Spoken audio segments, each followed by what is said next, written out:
This story begins in an office, where the protagonist works in the advertising department of the company Big Glory. What a name for a company, right? Sounds like a magic card name. The protagonist is one of those people who live solely for work, and his boss threatens him, saying the company is laying off a lot of people, and he needs to make an effort. The boss even gives him a list of potential clients to call. Despite being very tired, the protagonist starts typing until something strange happens. A strange image appears on the computer screen and everything starts to distort. When his coworker asks if Howard is okay, the protagonist, with his hand over his eyes, takes a moment to respond but says he's fine. Howard's coworker reminds him not to forget that they have dinner with the boss tonight. It might sound nice, but the protagonist thinks it sucks because in the end, they have to split the bill, and for him, who earns poorly, it's not worth it. His coworker notices that he's not into it and offers to lend him some money. Seriously, what a great coworker. He mentions that the new director will be introduced today,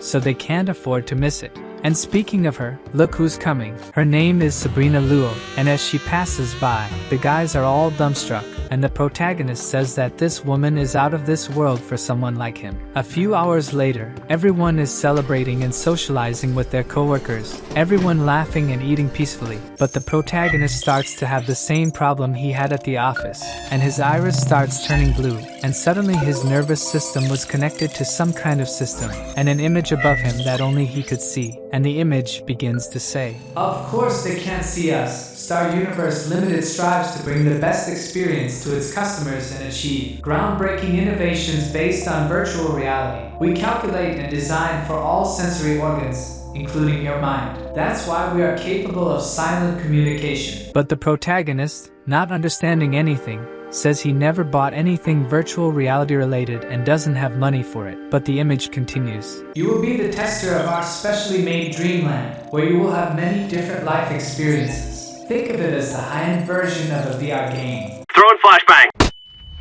The protagonist, like any other softie, says he doesn't want any of that and that he has to go to work tomorrow. So the robot tells him that the system is capable of taking a copy of each person from real life and if he wouldn't like to live life as a different person. But before the protagonist can respond, his boss arrives with the new director Sabrina to introduce her. The boss introduces her to the employee who's the biggest suck-up he has. When it's the protagonist's turn, the director asks him his name, and he starts to introduce himself, but is interrupted by the boss saying he's nobody and that he has mediocre skills. But in reality, it's all a lie because we see that the protagonist was indeed very skilled but didn't suck up to the boss, so he resented him. Then the director says she understands and leaves with the boss. The protagonist's colleague feels a little sorry for him. When it's time to leave, everyone starts saying goodbye. Howard is upset saying he worked so hard but wasn't recognized. His friend tries to console him saying that to be recognized you just have to suck up to the boss. But in a flashback we see that this guy was a leader defending students back in school,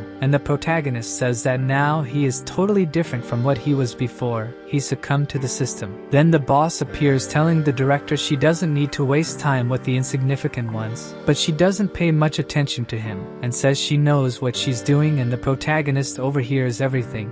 The boss, realizing he heard, gives him a hint about people who deserve to be fired. Howard gets angry and says he'll resign tomorrow. But to calm him down he asks the system to send copies of the boss and the director to this dreamland. Errors in the instructions. The system can only scan one person at a time based on the requests made. The system determined that the target to be scanned will be Sabrina. The protagonist is caught off guard and the robot says the scanning on Sabrina is complete. When Howard gets home, he gets mad at the robot because it didn't say before that it could only scan one person at a time. The system detected a strong increase in dopamine in your brain. The conclusion is, you're loving it. Howard is embarrassed by the truth thrown in his face. But he's not wrong. Who wouldn't want a hot woman as an NPC in their game? The robot says the system will be activated at midnight, so the protagonist needs to find a safe place to sleep. Howard says that's easy. The problem is he's too nervous to sleep, but the robot says it was expecting that and will interfere with the part of his brain that activates sleep and will make him sleep. Then the system starts and Howard starts seeing things as his heart races, but he falls asleep.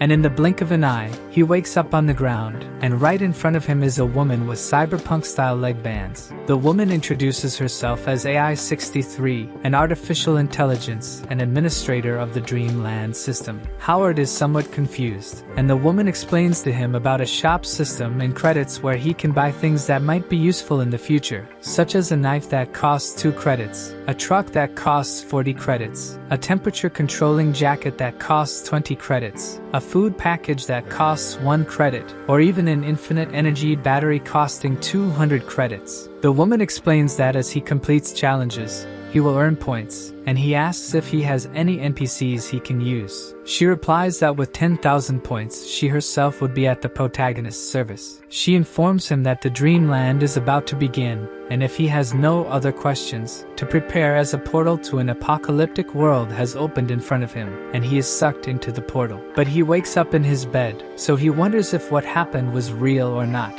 However, as he woke up at home, he believes it was just a delusion on his part, and goes to take a shower to go to work. But the bathroom has no power, so he changes and goes downstairs from his building. When he steps onto the sidewalk, the street is strange with debris and empty vehicles. He also doesn't see anyone nearby, but he starts to hear a noise that gets louder and louder until suddenly, an out-of-control plane appears and crashes right in front of him. The plane explodes, and the protagonist is thrown away but manages to survive by hiding behind a car. The mimic dreamland Doomsday survival has started. What would you do to survive if all the people in the world suddenly vanished? The difficulty level is 0. You have 180 days to fight this battle. The protagonist doesn't stay in shock, saying, "What do you mean, 180 days?" But as Howard complains, the sound of liquid dripping sounds in his ear, and when he crouches down, he realizes it's gasoline leaking from the car. Another explosion throws him once again. A little while later, and the protagonist, feeling a bit calmer, comments that another plane crashed into a building after the incident we witnessed. And because all the people in the world disappeared, things like this can happen. He's making a list of supplements he considers essential to survive, and since he has 180 days, he'll take the opportunity to have fun, playing loud music on the street, dressing however he wants, and doing whatever he pleases. He also remembers that Sabrina was supposed to be in this world too, but he hasn't found her yet. The protagonist hears something and looks back to see, but it's just a dog passing by. However, the problem is what's coming behind the dog, none other than a tiger. It lunges at Howard, and to the surprise of both the protagonist and myself, it's friendly. It seems that now that there are no more humans, it escaped from the zoo and has always been raised among humans. So it leaves, and the protagonist is amazed at how detailed this game is. Howard starts having difficulty finding water, and without power, the food starts to spoil, and now there are worms everywhere. Without food, he won't last long. While he's carrying water in his car, he takes the opportunity to loot a restaurant and finds a generator along with a freezer with fresh meat. Now he can make that his shelter. During the day, he loots places, and at night, he plants seeds and fertilizes them with the rotten food. The guy is a genius. But after these 31 days, loneliness starts to mess with the protagonist's head. He starts seeing his friend inside the car with him, saying things. Anyone who watched I Am Legend will get the reference. The protagonist says the city has turned into a dump and there are flies everywhere, and at night, he feels worms crawling on his body. He's going really crazy. Suddenly, a light shines on his face, and he brakes abruptly, spinning on the road and hitting none other than Sabrina's car. She finally appears, and now Howard will have someone in place of his mannequin. Sabrina wakes up not knowing where she is, notices that someone has bandaged her, and she's wearing men's clothing. When she leaves the room, she notices the diesel generator and a fresh meal on the table. She finds Howard shaving. After all this time without seeing anyone, he must want to look presentable for her. Howard says he cooked for her and invites her to eat together. She reveals that they already knew each other and asks his name. He introduces himself as Howard Chin and thinks the game also managed to copy her memories. Sabrina is impressed with everything he has done, the electricity, the food. He just says he was lucky and asks how she spent this time. She says everyone had disappeared disappeared, and he is the first person she has met since then. Howard asks what her plan is from now on, and she says she still doesn't know what she's going to do, so he suggests that she move in with him. If she gets sick, she would have someone to take care of her, and they could live much better there. Without a better choice in this world, she accepts the offer. But right from the start, she makes it clear that he's not her type, and she wants to keep her distance. The protagonist is incredulous at what he just heard from her, but as the only interaction they have is with Donald, the mannequin, he accepts her terms. Sabrina explains that she won't take advantage of him, and they can share tasks. He says it's a great idea and that they should sleep because they have a lot of work to do the next day. Even without saying anything, he didn't feel good after being rejected by the girl. The next day, Howard wakes up to a loud noise and wonders what Sabrina is doing. He leaves the room and sees a bunch of boxes scattered around, so he asks her what she's doing. She says she's going to use the warehouse as a bedroom, and if he needs her, he can ring the bell. This makes him very irritated, but he controls himself and asks where the mannequin is. According to her, the thing was too scary, so she threw it away. He says she should have asked first. The mannequin was like his Wilson, the only friend he had all this time. In memory of Donald the mannequin, the best and only friend we ever had. Sabrina says she will fetch the mannequin if it's so important, but Howard leaves angrily, saying he'll do it himself. After everyone disappeared, he took some weapons from the police station and put them in a box. And on the first day with the girl, he noticed that a pistol had disappeared. Howard returns to talk to her and says it's better for each of them to wash their own clothes and make their own food, so they'll see each other less. She won't have to be alert all the time, and he won't feel strange when he sees her. Sabrina says that as a woman, she has to protect herself, and even though she's beautiful and rich, he won't be a gentleman just to make her feel good. He really hasn't gotten over her throwing away his doll. He also says that even though he's not a gentleman, he won't hurt her. 3 months have passed, the weather is getting colder, and the foul smell has dissipated. Sabrina is tending to the garden. Thanks to her, they now have vegetables to eat. They've hardly spoken since their first fight. She didn't seem to mind, but he can't bear the loneliness, so he talks to the mannequin as if it were a real person. He tells the mannequin they'll look for meat today, asking if they might get sick from eating spoiled meat from the market, or if they could eat rat meat but might die if there's a virus in it. Fortunately, he decides to try his luck fishing. Before going, he visits his other friend at the zoo, who happens to be none other than the tiger, surviving by eating other zoo animals and what little the protagonist brings him. Suddenly, the tiger behaves strangely, running towards some deer nearby. Howard notices that the zoo deer have no antlers, so these must be wild ones invading the city. Heavy rain begins with thunder and strong winds. The protagonist realizes it's not just a storm but a typhoon approaching. He rushes to the car, asking the mannequin how a typhoon could have formed so quickly, then remembers he's in a game, and the typhoon must be part of some challenge within it. Howard also remembers that Sabrina is out biking in the mountains, and must be near the top by now. He drives back home hoping to find his only real company in this world, but only sees the pots she was caring for, all destroyed, the door wide open, and he starts calling for her. With no response, he heads towards the mountain. The typhoon worsens, and he finally finds her. The girl is leaning against a pole, and something happened. She has a serious injury on her leg. She asks if she's going to die as the protagonist carries her. With a serious look, says that's not going to happen. They take shelter from the rain in the mountain mansion. Sabrina is all wet and trembling from the cold, and Howard asks to take a look at her wound, as stubborn as ever, refuses. He angrily tells her she'll end up dying if she keeps it up, but she continues to refuse help, saying she can take care of herself. Howard reveals he has a plan for the situation. Since they don't know how long the typhoon will last, he thinks it's best they move to the mansion, which is higher than the shelter. They need to gather things from there as quickly as possible and bring them to the mansion. As Sabrina is injured, it's better for her to stay in the mansion, and Howard warns her to avoid being poisoned by the smoke from the fire, leaving her irritated for being unable to do anything. The typhoon only grows stronger. Snow even starts to fall, and it's amid this weather that the protagonist leaves the mansion and heads towards the shelter. Upon arrival, the place is flooded, and since the water isn't electrified, the generator has also stopped working. Howard tries to retrieve the vegetables they harvested,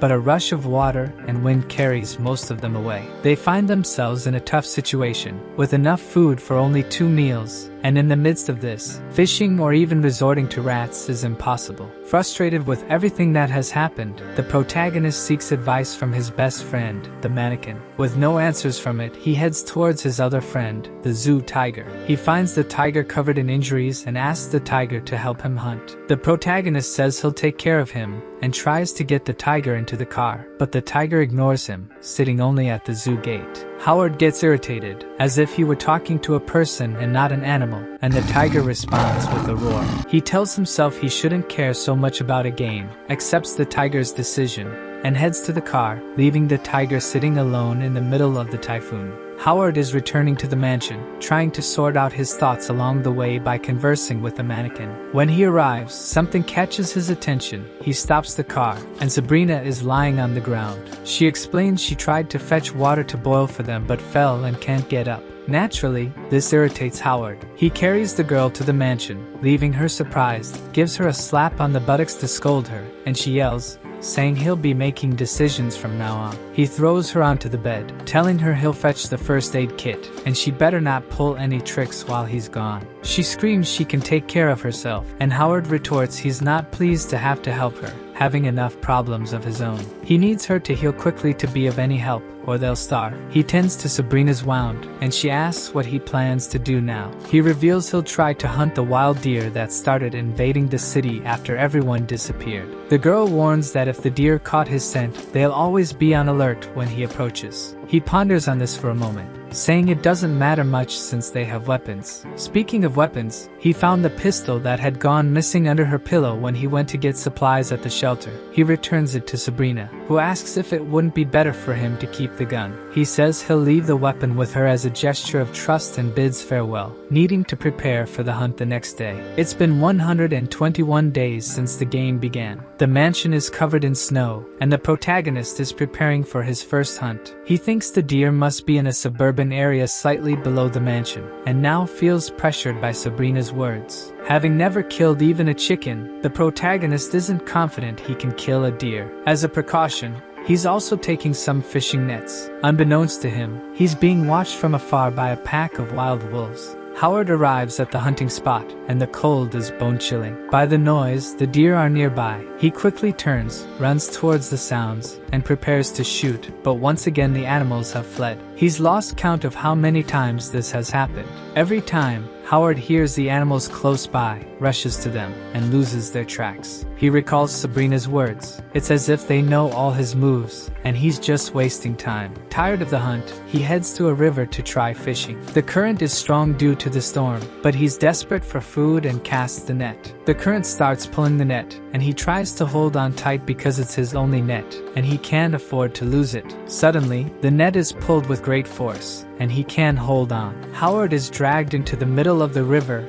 and falls into the freezing water. The protagonist emerges from the freezing water, trembling with cold, thinking only that he needs to get back home and warm up before he dies of hypothermia. But he spots a deer right in front of him and hides to not be noticed. He can hardly believe it. This is the chance he needed. He searches for the rifle, but unable to find it, he'll have to make do with a shotgun. He aims at the animal, takes a deep breath before shooting, but when he fires, the recoil is stronger than expected and hits his face. The shot hits the tree beside the deer, which manages to escape. Now, in addition to almost freezing, he's also injured his face. Feeling stupid after losing so many resources and getting injured, he wonders if he'll end up starving to death. At that moment, he hears a noise and turns around. Behind him are some wolves, and he grabs the shotgun in case he needs to defend himself, but they realize they might get shot and leave. The protagonist finds it strange that they backed off but decides it's better not to waste more supplies. Howard returns to the mansion and enters the room. Sabrina is warming herself by the fire, seemingly wearing only a blanket, and she's surprised when the protagonist starts undressing.